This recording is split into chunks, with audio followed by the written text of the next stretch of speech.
오늘은 예배를 따로 11시 예배를 드린 게 아닙니다. 11시 예배를 드리지 않고요. 근처에 있는 교회를 다녀왔습니다. 왜 주일 예배를 따로 드리지 않았느냐라고 이제 얘기하실 분이 계실 텐데, 여기 대해서는 간략하게 얘기할 수 있습니다. 제 신앙 상태와 그리고 마음을 새롭게 하기 위해서였습니다. 평일에 왜 그렇게 하지 않았느냐라고 얘기를 하실 수 있으실 텐데, 평일에는 불가능한 이야기였습니다. 설교가 준비가 안 된 게 아닙니다. 설교는 또다시 녹화할 수 있어요. 그런데 제가 어떻게 생각을 하고 어떻게 신앙 자세를 가져야 하는지에 대해서 리마인딩, 새롭게 하는 마음이 필요했습니다. 근처에 있는 교회를 다녀왔어요. 신성교회라고 이제 하는데, 그 교회에서 느꼈던 것들이 적지 않습니다. 그저 제가 제 교회에서만 예배를 드렸다 한다면은 느끼지 못할 것들이 굉장히 많았습니다. 저는 간결한 예배를 정말 중시했습니다. 그리고 그 간결한 예배가 저에게 도움이 된다고 생각했어요. 하나님 안에서 1대1에 대한 간결한 예배, 이 형식에 대해서 구애받지 않는 예배를 매우 강조했었습니다. 그리고 나서 벌써 3년이 지났죠. 3년이 지나고 나서 느낀 것들은 어떤 것이냐, 제가 형식에 구애받지 않은 것은 좋은데 어느새 형식에 구애받지 않는 것이 매너리즘에 빠지게 되었습니다. 이게 무슨 말이냐, 형식에 구애받지 않는데 왜 매너리즘에 빠지냐, 이 말이 굉장히 저에게 신기한 것이었습니다. 왜냐면은 형식에 구애받지 않는다면 매너리즘에 빠지지 않는다 라는 그 가정이 항상 전제되어 있기 때문이죠. 그러나 형식에 구애받지 않는 것은 한편으로 매너리즘에 빠질 수도 있다는 것이었습니다. 그럼 어떻게 해야 하는가? 처음부터 끝까지 형식이 아닌 진심이면 됩니다. 저는 한 교회의 담임자로서 형식에 매여 있었습니다. 형식에 매여 있지 않다는 형식 말이죠. 물론 아예 형식을 없애버린 것은 아닙니다. 그런데 형식을 없애자고 생각을 했더니 이 형식에 얽매이지 않는 것이 어느새 매너리즘에 빠지게 되어 있더라고요. 내 안에 하나님을 느껴지는 것이 너무나 적었고, 제가 하나님을 위하여서 예배를 드린다라고 하는 마음보다는 오늘 하루 또 열심히 설교를 준비를 하고 그 설교를 내어놓는다라는 마음이 좀 더 강해졌습니다. 그런데 이렇게 근처에 있는 교회를 가다 보니 굉장히 신선한 충격을 받았습니다. 분명히 제가 이전에 없애야 하겠다라고 하는 그런 매너리즘이 있었는데, 그런 매너리즘이 없는 것처럼 느껴졌어요. 분명히 형식은 있습니다. 그런데 매너리즘이 느껴지지 않은 그런 예배였습니다. 왜였을까 생각을 해보니, 담임 목사님 자체가 모든 순간에 첫 인사 말서부터 그리고 마지막까지 전심으로 예배를 드린다라고 하는 것이 느껴졌어요. 전심으로 드리는 예배. 그러니까 오늘 하루를 어떻게든 지내기 위해서 준비한다는 얘기가 아니고, 모든 순간이 전심으로 드려지는 예배의 모습이 있었습니다. 그런 마음이 느껴지기도 했었고요. 본인 자신이 어떻게 그렇게 말씀을 전했는지, 습관화되어 있는지는 잘 모르겠어요. 그런데 그것을 보고 제가 느낀 것은, 이런 거였구나. 처음부터 끝까지 전심이면 되겠구나. 그러니까 설교에 대한 어떤 이제 틀이라고 할까요? 설교는 이래야 돼, 예배는 이래야 돼 라고 하는 그런 틀에서 완전히 벗어나지는 않았지만은 거기에 얽매이지 않았다는 얘기입니다. 보통 이제 우리가 설교를 하기 전에 처음서부터 뭐 성령 임재의 기원이라든지 그리고 뭐 준비 찬양이라든지 뭐 아멘송이라든지 여러 가지가 다 나오잖아요. 그런데 그런 것들이 어떤 형식화된 것이 아니고 그냥 자연스럽게, 뭐라고 자연스럽게 얘기를 할까요? 현재 예배를 진행하고 있는 목사님의 마음을 그냥 스스로 표현을 했습니다. 이거 굉장히 중요한 거예요. 현재 예배를 처음으로 진행하시는 목사님의 마음이 스스로 표현된 예배였습니다. 우리는 대체로 그러잖아요. 정해진 틀, 정해진 집내, 정해진 체계 안에서 그냥 그것만 딱딱 맞춰가면 된다라고 생각을 하잖아요. 그런데 그 정해진 틀에 딱딱 맞춰가는 것이 아니고 지금 예배를 드리고자 하는 예배자의 마음, 지금 예배를 드리고자 모인 성도들의 마음, 그것들을 현장에서 만져주는 그런 느낌을 받았습니다. 앞으로 이것은 저의 목표에 있어서 정말 좋은 틀이 될 것 같습니다. 좋은 마음가짐도 될 것 같고요. 저는 자연스러움을 굉장히 추구를 합니다. 그러니까 이런 예배 스타일은 저에게 아주 큰 도움이 됐습니다. 다른 목사님들께도 사역자들이라고 한다면은 권고를 해줄 만해요. 일주일에 이제 한 번이 주일 예배인데 이때만큼은 뭐 부교육자라든지 아니면은 담임이라든지 밖에 나가서 예배를 들어보고, 큰 교회 계신 분이면 작은 교회, 또 작은 교회 계신 분이면 큰 교회 가서 예배를 드려보는 것이 좋은 현상이라고 생각이 됩니다. 새롭게 되어져요. 저 같은 경우에서는 큰 교회를, 다른 교회를 가서 예배를 드려볼 수 있는 기회가 적으니까, 만약 누군가가 우리 교회에 와서 뭐 설교를 한다 그러면은 저는 항상 이 공간 안에 있는 거잖아요. 그런데 그런 공간을 떠나서 다른 분의 설교를 들어본다는 것, 그 주일 예배를 들어본다는 것은 굉장히 큰 도움이 될 거라고 생각이 듭니다. 물론 담임 목회자가 현재 있는 교인을 두고서 어디를 가느냐 이렇게 얘기를 할 수 있다면은 좀 난감할 수는 있겠어요. 그런데 정말 필요하다고 한 것이 느껴집니다. 유익한 시간이었어요. 이처럼 유익한 시간은 없었던 것 같습니다. 기회가 된다면은, 또는 교인들이 허락한다면은, 또는 교인들과 같이 그런 큰 교회를 한번, 아니면 또 작은 교회를 한번 다녀보시기 바랍니다. 이것은 굉장히 큰 신앙의 쇼킹이라고 얘기할까요? 그 신앙의 충격으로 다가옵니다. 그 충격은 앞으로도 여러분들께서 목회를 하는데 굉장히 큰 도움이 될 수 있을 것 같습니다. 뭐 다른 교회 옮겼다가 이거 교인이 떠나면 어떡하냐? 우리가 언제 교인을 생각을 했나요? 교인이 거기에서 은혜를 받는다 그러면은 은혜 받는 것에 대해서 감사하는 게 우리의 목적이 아닐까요? 그 사람이 거기에서 은혜를 받고 진정한 그리스도인이 된다고 한다면은 저는 그 교회를 나올 것을 다닐 걸 권장할 수도 있겠다고 생각합니다. 그게 아니라고 한다면은 그냥 자신이 공부한다는 마음을 가지고, 또는 겸손을 가지고 다른 교회에서는 어떻게 이제 할 것인가를 배워보는 차원에서 가는 것이 굉장히 중요하다고 생각을 합니다.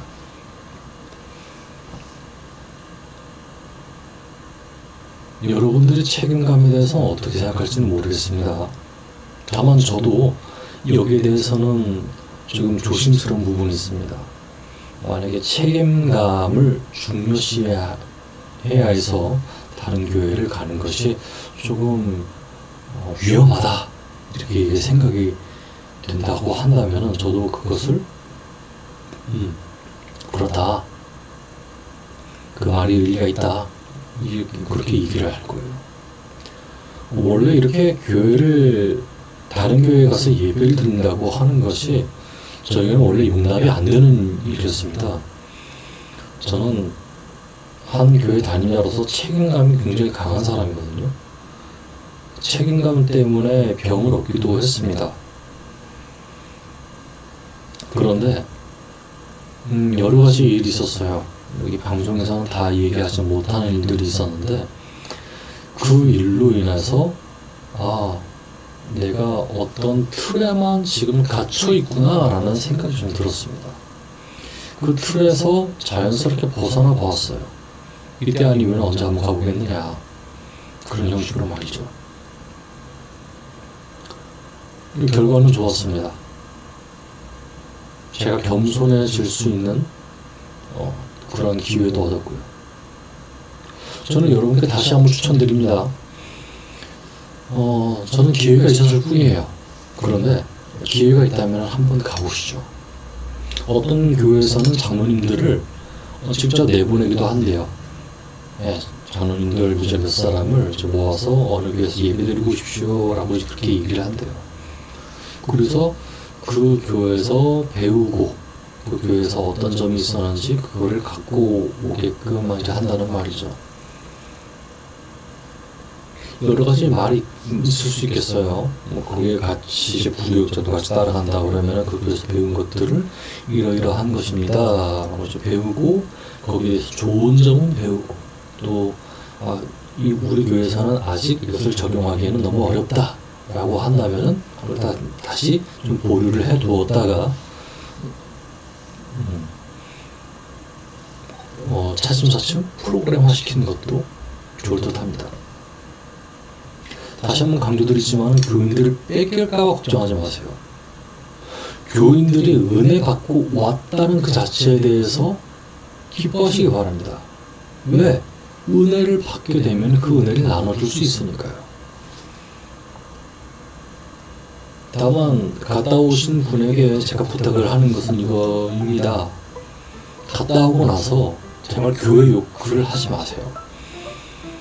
목사님 욕하지 마세요. 그냥 무엇이 좋았다 욕하지 말고, 목사님 사실 다녀보니까 이러이러한 점은 우리 교회에서 조금 고쳐야 할 것 같아요, 얘기를 차라리 하세요. 얘기를 하다 보니까 주저주저리 목사님들께 해야 할 이야기 또는 성도님들께 해야 할 이야기가 많이 섞여 있는데 걸러서 들어주시기 바랍니다.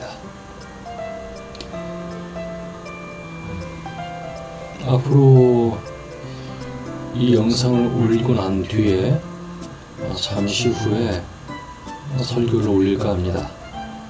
그 설교는 이제 복지교회 예배당 안에서 올리는 설교가 아닌, 진짜 지금 보시는 이 화면 안에서 예배를 드리고자 합니다. 여러분들 그 예배 속에서도 하나님의 함께 하심을 체험하시길 바라고, 그리고 더 많은 기회의 순간들, 배움의 순간들, 은혜의 순간들이 있기를 기도하겠습니다. 감사합니다. 여기까지 많은 이야기를 들어주시니 감사합니다. 잠시 후에 뵙겠습니다.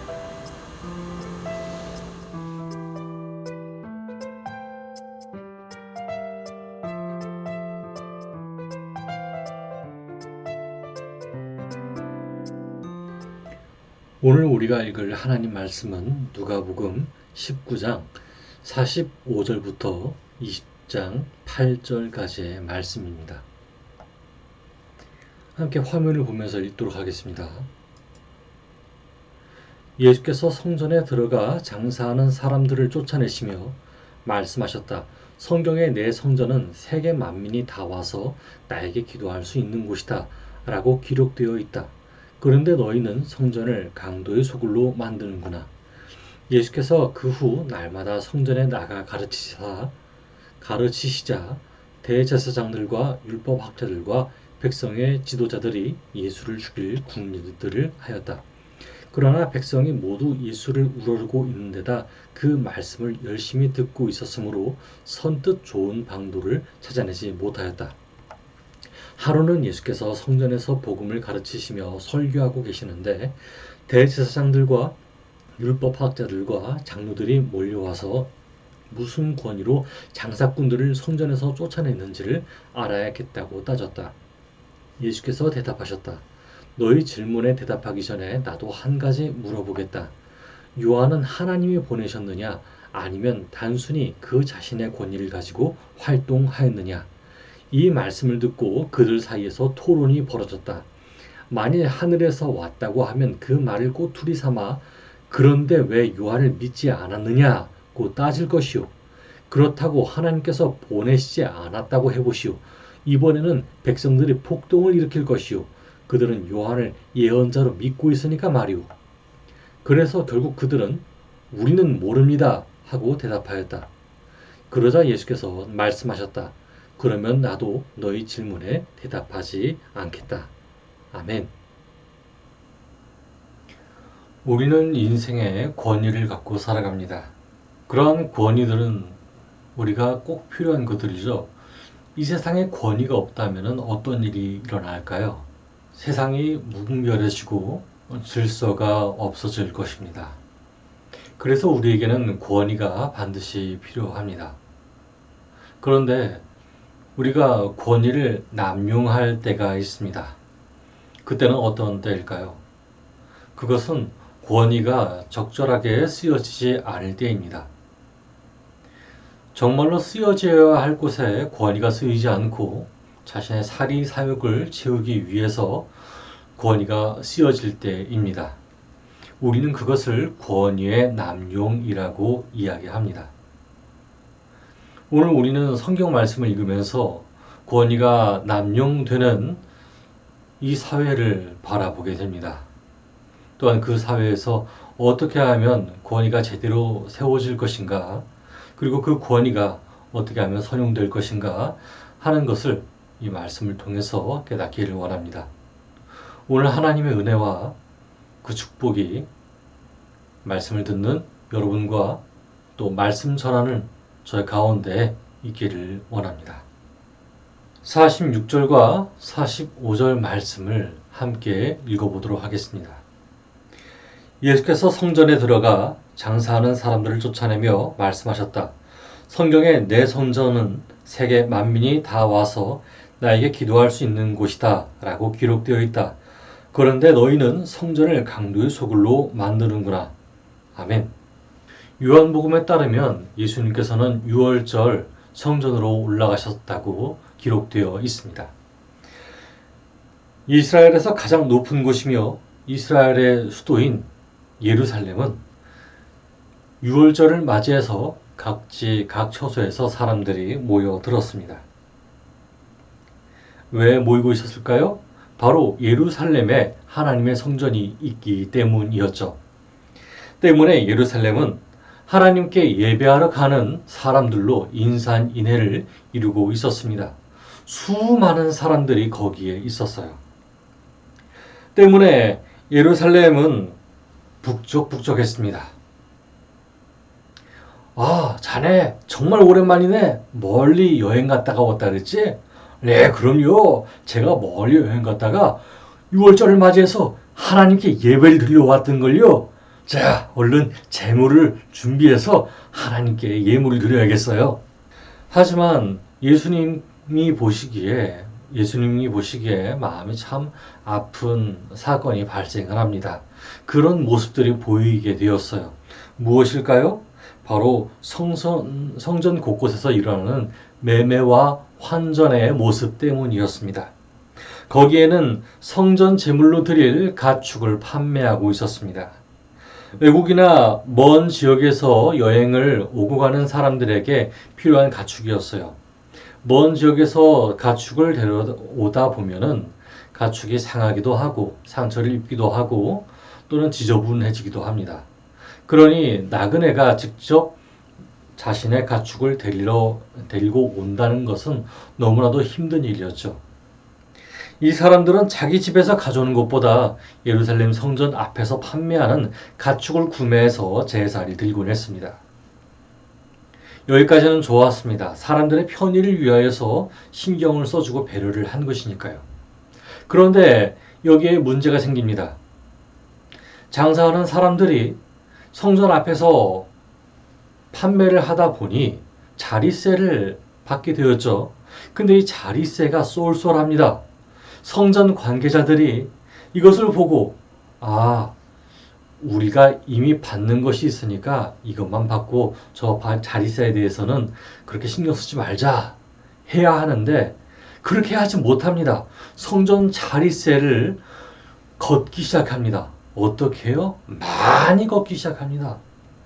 장사하는 사람들을 더 많이 모집합니다. 그리고 장사를 할 수 있게끔 예루살렘 성전을 내어줍니다.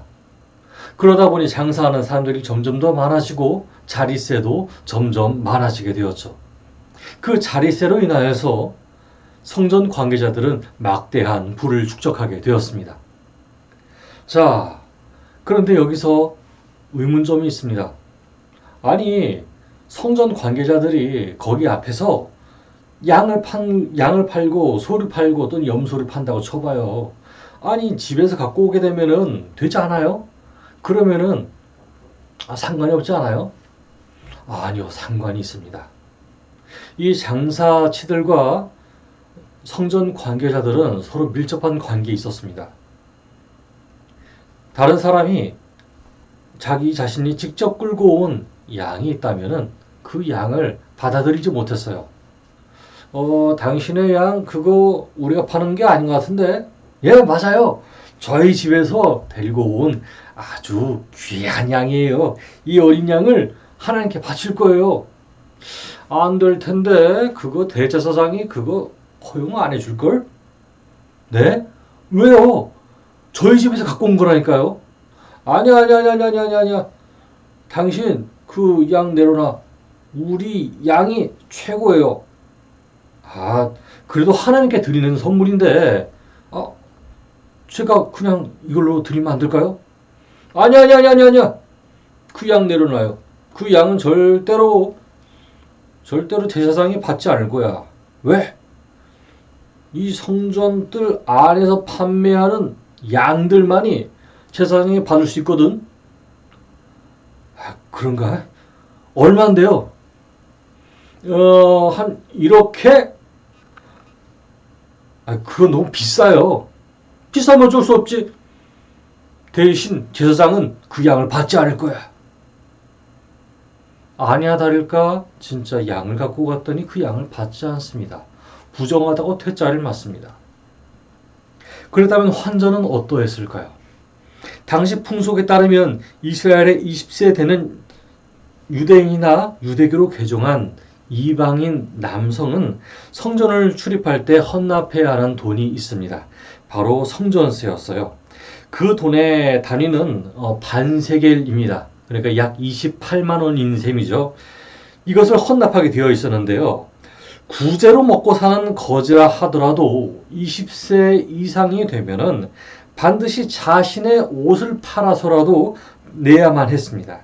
내더라도 나눠서 내면 안 되고요. 한 번에 내야 했어요.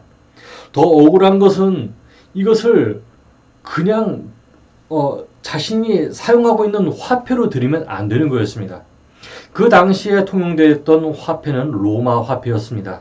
이 로마 화폐에는 카이사르, 그러니까 가이사의 얼굴이 그려져 있죠.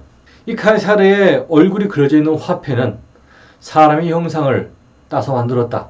그래서 율법에 어긋난다. 이것은 하나님의 성전에서 쓰일 수 없다. 라는 판단을 받았습니다. 결국에는 이 로마 은화를 바꿔야 합니다. 무엇으로요? 이스라엘 유대인이 쓰고 있는 은으로 말이죠. 아주 정결한 은하로 바꿔야 했습니다. 자, 그럼 우리는 이렇게 생각할 수 있어요. 어차피 자국 내에서 바꾸는 거니까 이 카이사르, 그러니까 로마의 은화가 100원 가치라면은 이스라엘 은화로 100원 가치로 바꿀 수 있지 않겠어요? 그런데 그렇게 바꿀 수가 없습니다. 돈을 더 많이 주어야 했습니다. 만약 100원이라면 만 원을, 200원이라면 2만 원을 이렇게 바꿔야 했습니다. 그러나 이 또한 시간이 지나면서 점점 더 타락해져 갔습니다. 환전을 할 때마다 더 많은 액수를 부르게 되었고요. 이 액수에 따라서 장사꾼들은 더 많은 돈을 얻고 성전 관계자들은 거기에 따라서 더 큰 수익을 얻었습니다.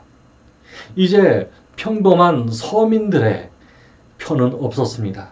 하나님께 진정으로 제사를 드리고자 하는 사람에게는 모든 것이 협력하여 악을 이루는 형태를 보게 되었습니다. 여기 어디에 하나님께서 기뻐하시는 일이 나타날까요?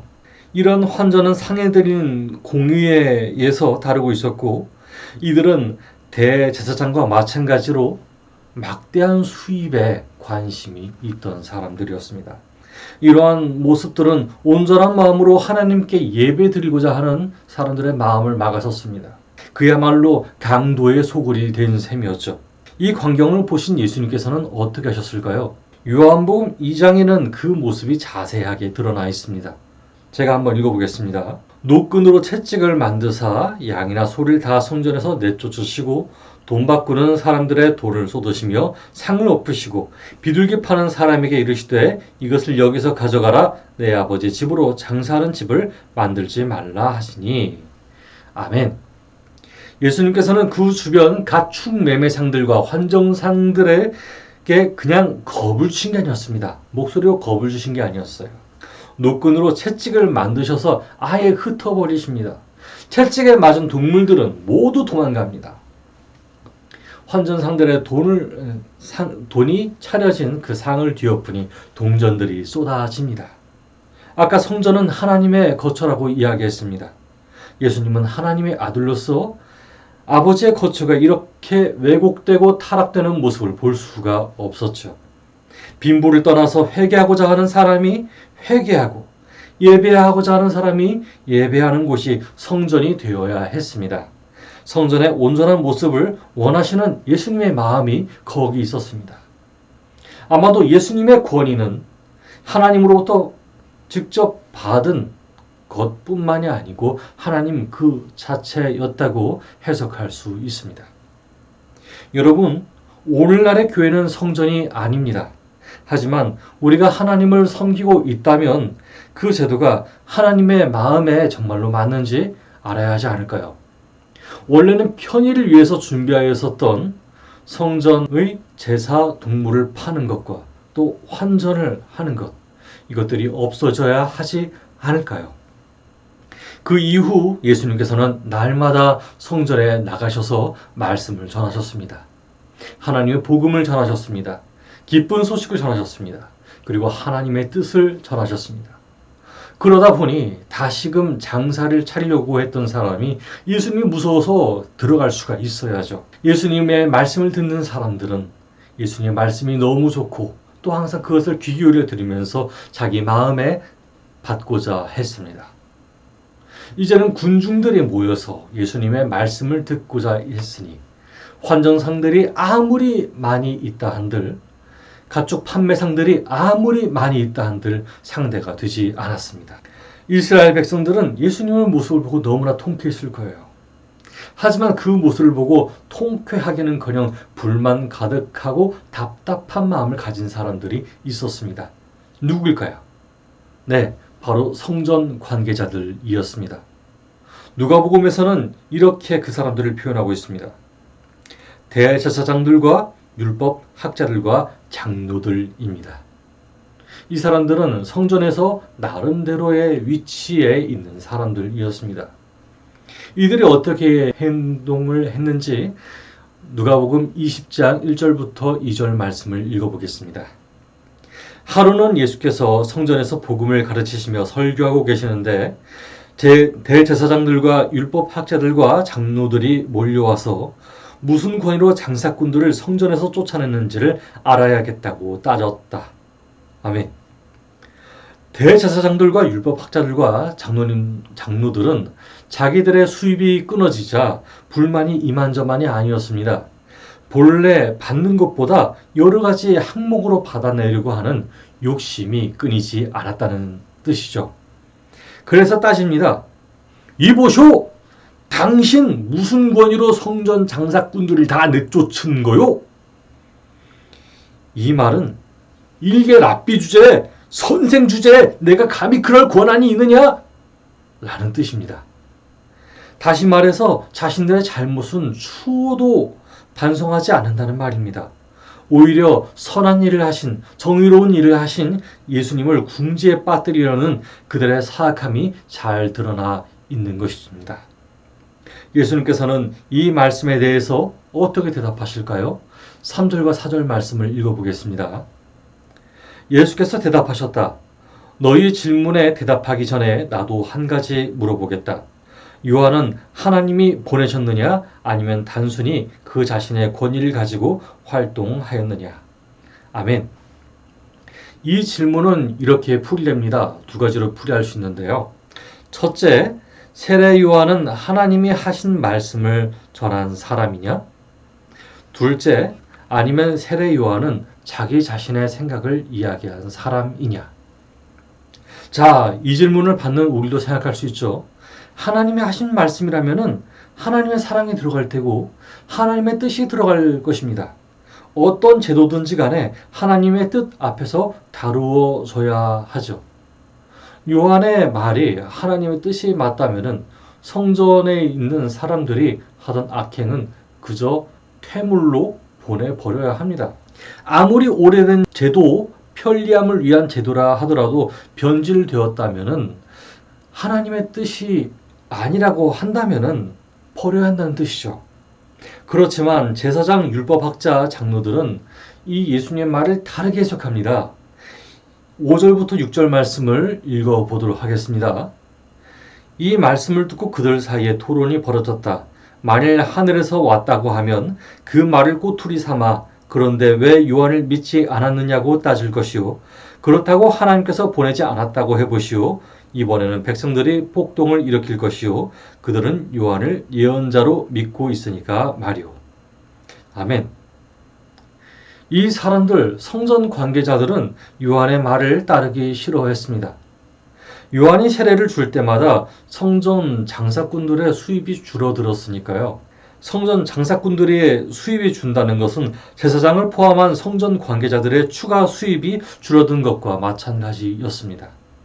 그래서 하나님께서 요한을 보내지 않으셨다 이렇게 이야기하고 싶었겠죠. 그런데 이 말을 하자니 백성들이 폭동을 일으킬까봐 두려워합니다. 하나님의 뜻에 맞추어서 옳다, 그러다 이 말을 하지 못하고 백성들의 폭동이 두렵기 때문에 말을 하지 못하게 된 것입니다. 이들의 주인은 결국 하나님이 아니고 자신들의 안위와 안전이었던 것입니다.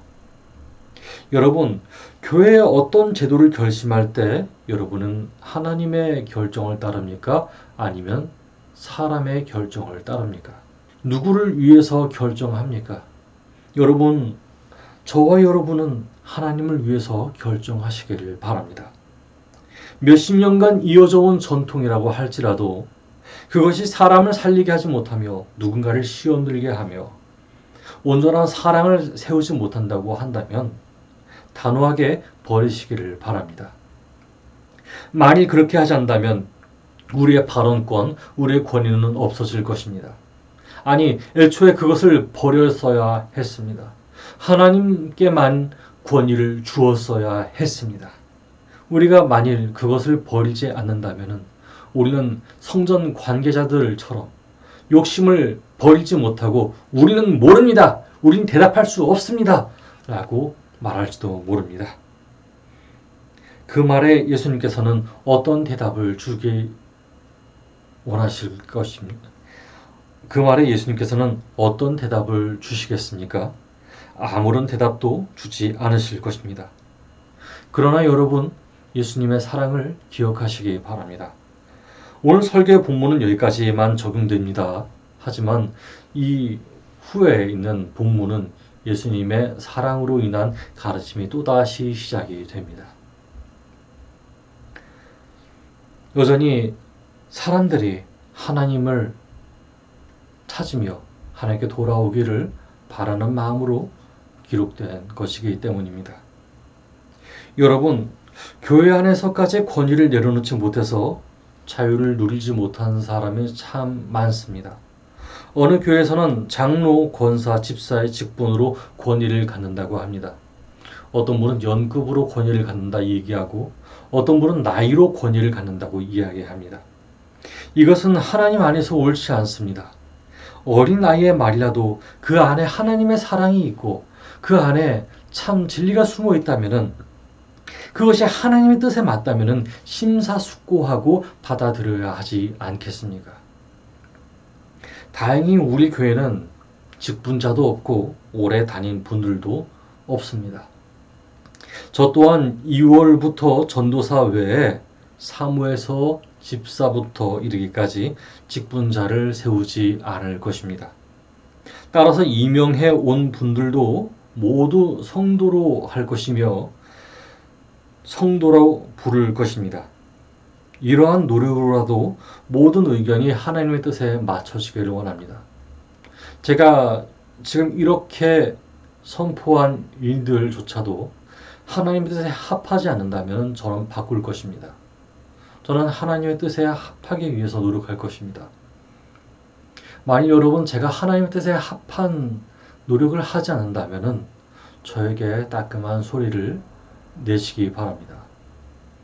저도 그것을 듣고 하나님께서 원하시는 바를 찾아가는 목표를 위해서 노력하겠습니다. 1월의 마지막입니다. 우리가 어떤 것이 하나님의 뜻인지 알지 못하지만 자세히 알지 못하지만 하나님을 경외하면서 하나님 사랑과 이웃 사랑 나타내는 저와 여러분 되기를 바랍니다. 함께 기도하겠습니다. 하나님 감사합니다. 저희가 예배를 드렸습니다. 우리의 말씀을 통해 하나님께서 역사하여 주시옵시고 우리 생각과 우리의 마음이 하나님 안에서 기뻐하는 마음이 되게 하여 주시옵소서. 하나님, 우리는 때로는 전통을 사랑합니다. 때로는 전통을 중요시합니다. 그 전통이 우리를 살리기도 합니다.